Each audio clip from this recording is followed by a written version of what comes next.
নমস্কার, আপনারা দেখছেন গ্লোব টিভি। সবার পাশে সবার সাথে গ্লোব নিউজ নিয়ে এখন আমি সুপর্ণা রয়েছি আপনাদের সঙ্গে। এক নজরে দেখে নেব আজকের বিশেষ খবর। কল্যাণী এক্সপ্রেসওয়েতে ভয়াবহ দুর্ঘটনা। সম্প্রীতির সঙ্গে পালিত শ্রী শ্রী গোপালের বনভোজন। ঝান্ডা বিক্রি করে অর্থ উপার্জন। স্বচ্ছ ভারত মিশন গ্রামীণ কর্মসূচি পালন। বালুরঘাটে হ্যাপি স্ট্রিটের পথ চলা। গ্রেপ্তার ৩ মোবাইল সিম কার্ড ব্যবসায়ী। আসছি বিস্তারিত খবরে। কল্যাণী এক্সপ্রেসওয়েতে ভয়াবহ দুর্ঘটনা। কল্যাণী এক্সপ্রেসওয়েতে ভয়াবহ দুর্ঘটনায় আহত হন 2 জন মহিলা। ঘটনাটি ঘটে নৈহাটি যাওয়ার সময় মথুরাপুরে। নিয়ন্ত্রণ হারিয়ে বাইক থেকে পড়ে যান 2 জন মহিলা। আশঙ্কাজনক অবস্থায় তাদের ভর্তি করা হয়েছে ব্যারাকপুর BN বোস হাসপাতালে। কিছুক্ষণের জন্য এলাকায় যানজট তৈরি হয়, তবে ঘটনাস্থলে পুলিশ পৌঁছে যানজট নিয়ন্ত্রণে আনে। সম্প্রীতির সঙ্গে পালিত হল শ্রী শ্রী গোপালের বনভোজন। উত্তর 24 পরগনা জেলার বসিরহাট মহকুমার হাড়োয়া থানার বকজুড়ি গ্রাম পঞ্চায়েতের খারুবালা গ্রামে প্রতি বছর শ্রী শ্রী গোপালের বনভোজন মহোৎসব অনুষ্ঠিত হয়ে থাকে। গোপালের মেলাটা সত্যি কথা বলতে আমি এর আগে কখনো আসিনি, এই প্রথমবার আমি এসেছি। আর খুব ভালো লাগছে, কারণ এরকম এত মানুষ, এত জনসমাগম, এত চারিদিকে আমাদের করতাল খোলের আওয়াজ, মানে এত সুন্দর পরিবেশ এর আগে কখনো আমি দেখিনি। এবছরও এই মহোৎসবে রাজ্যের বিভিন্ন প্রান্ত থেকে কয়েক হাজার শ্রী শ্রী গোপাল ঠাকুরের ভক্ত ও অনুরাগী উপস্থিত হন। আমি আজকে গোপাল মেলায় এসেছি। গোপাল মেলায় আসতে আমার খুব ভালো লাগে। আজকে 17 বছর যাবত গোপাল মেলা হচ্ছে। আমার গোপাল মেলা আসতে খুব ভালো লাগে। গোপাল মেলার সেবা সমিতি করতে খুব ভালো লাগে। প্রতি বছরের মতো এবারেও মহোৎসব সুষ্ঠুভাবে সম্পন্ন করতে হাড়োয়ার বিশিষ্ট সমাজসেবী ফরিদ জমাদার, হাড়োয়া পঞ্চায়েত সমিতির সহ সভাপতি আব্দুল খালেক মোল্লার নেতৃত্বে শত শত স্বেচ্ছাসেবক ও গোপাল ঠাকুরের ভক্ত অনুরাগীদের সার্বিক পরিষেবা প্রদান করেন। অনেক বছর থেকে আসছে, খুব মানসিক ছিল, খুব আনন্দ প্রিয় হয়েছি। আমি এখানে এসেছি, অনেক লোকজন দেখছি, বেশ খুব আনন্দের জায়গা। যে যা চায় সেটা পায়, খুব শান্তির জায়গা। এখানে সবাই আনন্দ প্রিয় লোক, এখানে আনন্দ, গোপাল আনন্দ দেয়। বিশেষ শোভাযাত্রার মধ্য দিয়ে মেলার সূচনা করা হয়, তারপর বনভোজনের মধ্য দিয়ে সম্পন্ন হয় গোপালের মেলা। জানা যায় এবারে সম্প্রীতির গোপাল উৎসব 17তম বর্ষে পদার্পণ করল। বকজুড়ি অঞ্চল পূর্ব খারুবালা গোপালের বনভোজন প্রোগ্রাম আজকে তার প্রথম সূচনা।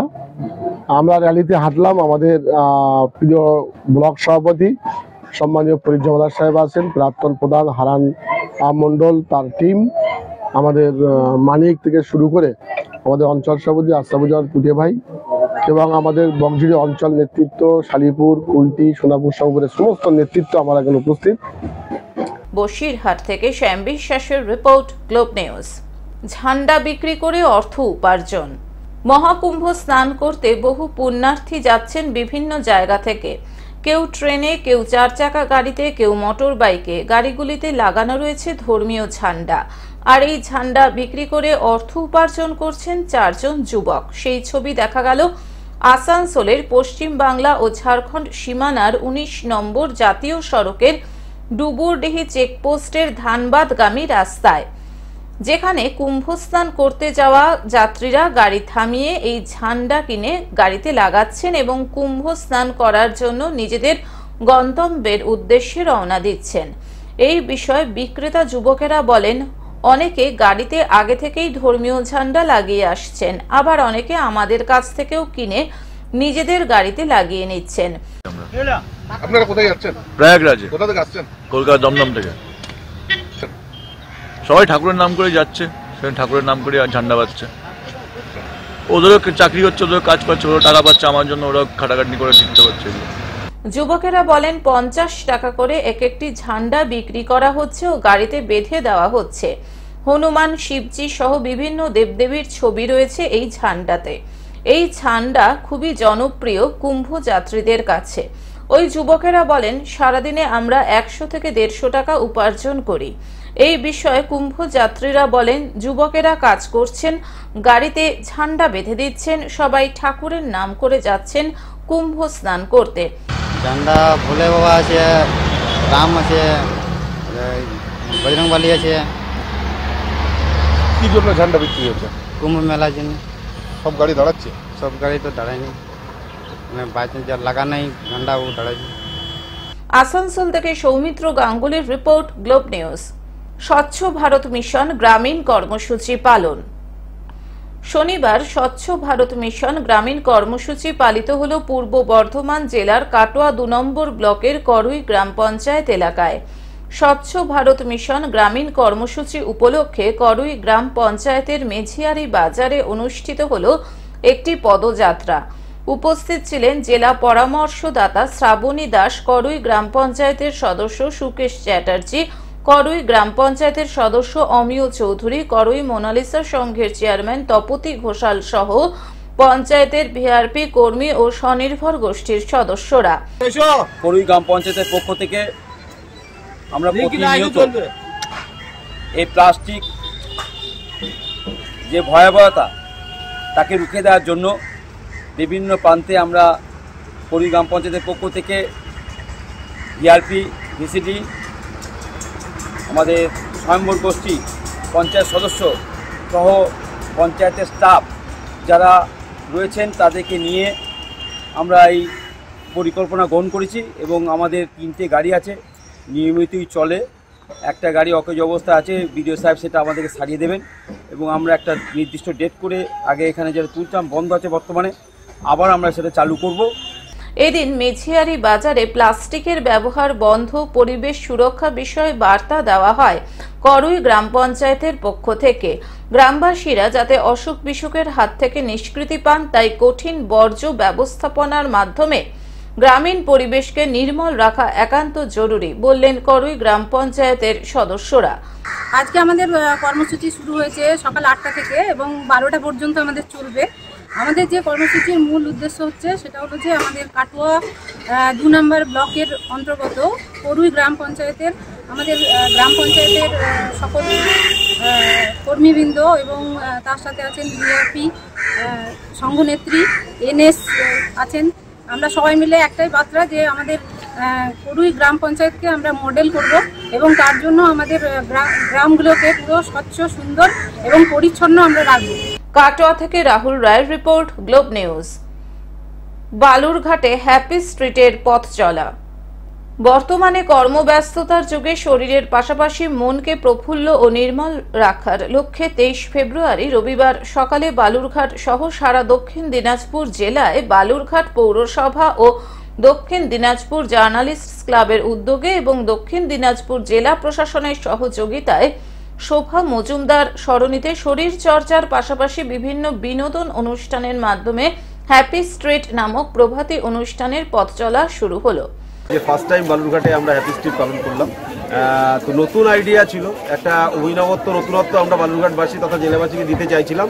তো সেই জায়গায় দাঁড়িয়ে প্রথম প্রোগ্রাম আমাদের খুব ভালো লাগলো এবং প্রচুর লোকের সাড়া পেয়েছি আমরা। বিভিন্ন সংস্থা যারা এখানে আমাদেরকে সহযোগিতা করেছে এই যে একটা নতুনত্ব আইডিয়া বালুরঘাটবাসী বা জেলাবাসীকে দেওয়ার জন্য, তো সত্যি খুব ভালো লাগলো। আমি ধন্যবাদ জানাবো সকলকে। দক্ষিণ দিনাজপুরের জেলা শাসক বিজেন কৃষ্ণা, জেলা পুলিশ সুপার চিন্ময় মিত্তাল, বালুরঘাট পৌরসভার পৌরাধ্যক্ষ অশোক কুমার মিত্র, বালুরঘাট পৌরসভার পৌরাধ্যক্ষ পরিষদের 3 সদস্য অনুজ সরকার, বিপুল কান্তি ঘোষ ও মহেশ পারক সহ বালুরঘাট পৌরসভার অন্তর্গত বিভিন্ন ওয়ার্ডের পৌর প্রতিনিধিরা হ্যাপি স্ট্রিটের শুভ উদ্বোধনী অনুষ্ঠানে উপস্থিত ছিলেন।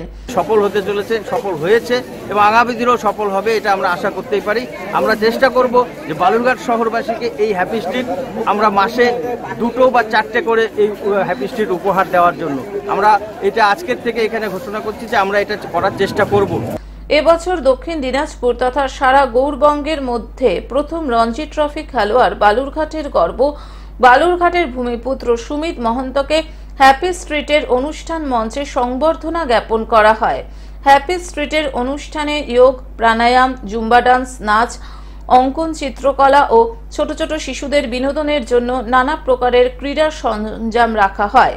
আগামী প্রতিটা রবিবার আমরা নিয়মিত এটা করব, তবে মাঝে আমাদের যে উচ্চ মাধ্যমিক পরীক্ষা সেই বিধিনিষেধের জন্য মাঝে কিছুদিন আমাদের এটা বন্ধ থাকবে, কিন্তু তার পরবর্তী এটা আমরা নিয়মিত করব। এবং দক্ষিণ দিনাজপুর জার্নালিস্ট ক্লাব এবং বালুরঘাট পুরসভা এটা বালুরঘাটবাসী সকালের একটি নেশায় পরিণত করব। বালুরঘাটে সর্বস্তরের মানুষ হ্যাপি স্ট্রিটের অনুষ্ঠানে যোগদান করেন। হ্যাপি স্ট্রিট অনুষ্ঠানে যোগদানকারী সকলকে বালুরঘাট পৌরসভার পৌরাধ্যক্ষ অশোক কুমার মিত্র শুভেচ্ছা জানান। এক্সারসাইজের মধ্যে শরীরচর্চা করছে, এটা আরও আগে হওয়া উচিত ছিল, কিন্তু এখন যখন শুরু হয়েছে কন্টিনিউ হোক, এটাই আশা করব। ভালো লাগবে সবার জন্য। দক্ষিণ দিনাজপুর থেকে জয়দীপ মৈত্রের রিপোর্ট, গ্লোব নিউজ। গ্রেপ্তার 3 মোবাইল সিম কার্ড ব্যবসায়ী। নথি জাল করে একাধিক সিম কার্ড ইস্যু করার অভিযোগ। জলপাইগুড়ির বিভিন্ন থানা এলাকা থেকে 3 মোবাইল সিম কার্ড ব্যবসায়ীকে গ্রেপ্তার করল পুলিশ। ধৃতদের কাছ থেকে পাওয়া গেছে 35টি সিম কার্ড, পিওএস মেশিন ও বায়োমেট্রিক ডিভাইস। এই সিম কার্ড ব্যবহার করে বিভিন্ন সাইবার অপরাধ সংগঠিত করা হতো বলে অভিযোগ। জলপাইগুড়িতে এখনো পর্যন্ত 172টা জাল সিম কার্ডের অভিযোগ পেয়েছে পুলিশ। জেলায় এখনো পর্যন্ত 4টি মামলা দায়ের করা হয়েছে। সব থেকে বেশি জাল সিম কার্ড তৈরি হয়েছে মাল থানা এলাকায়। ধৃতদের আদালতে হাজির করে রিমান্ডের আবেদন জানিয়েছে পুলিশ। যে এনসিআরবি পোর্টাল আছে সেখান থেকে আমাদের এখানে 172টা ফোনের এগেনস্টে কমপ্লেন আসে, 172 সিম কার্ডের এগেনস্টে, যাদের মাধ্যমে সারা ভারতবর্ষ জুড়ে কোথাও না কোথাও জালিয়াতির ঘটনা, সাইবার জালিয়াতির ঘটনা ঘটেছে। সেই 172টি সিম কার্ড এরপর আমাদের এখানে জানানোর পরে আমাদের রাজ্য থেকে, এডিজি সাইবার এন্ড থেকে এবং আমাদের এন্ড থেকে এর বিরুদ্ধে তদন্ত করা হয়। তদন্ত করে দেখা যায় যে জলপাইগুড়ি জেলার কিছু পিওএস এর মধ্যে সব থেকে বেশি পরিমাণে জাল সিম কার্ড বিক্রি করেছে। এই জাল সিম কার্ড যারা বেশি পরিমাণে বিক্রি করেছে, আজকে আমরা 4টে কেস করেছি। কোতোয়ালিতে একটা, মালবাজারে একটা, মেটেলিতে একটা এবং নাগরাকাটায় একটা, নাগরাকাটা থানা এরিয়ায়। তার মধ্যে মালবাজার থানা এরিয়া থেকে যিনি গ্রেপ্তার হয়েছেন, আপনারা পিছনে দেখছেন, তার থেকেই ম্যাক্সিমাম সিম কার্ড, যেগুলো জাল সিম কার্ড, সেগুলো ইস্যু হয়েছে। সেই জন্য তাকে ধরে আজকে আমরা আদালতের কাছে পেশ করছি। আদালত থেকে ওনার পুলিশ রিমান্ড নিয়ে তারপর তদন্ত এগিয়ে নিয়ে যাব। জলপাইগুড়ি থেকে সায়ন সেনের রিপোর্ট, গ্লোব নিউজ। টেলিভিশন ছাড়াও গ্লোব টিভি এখন সমস্ত সমাজ মাধ্যমে উপলব্ধ। বিস্তারিত জানতে যোগাযোগ করুন আমাদের টোল ফ্রি নম্বর 1800891974 এছাড়াও লগ ইন করতে পারেন আমাদের ওয়েবসাইট www.globetv.in। এখনকার মতন গ্লোব নিউজ এই পর্যন্তই। দেখতে থাকুন গ্লোব টিভি, সবার পাশে সবার সাথে। নমস্কার।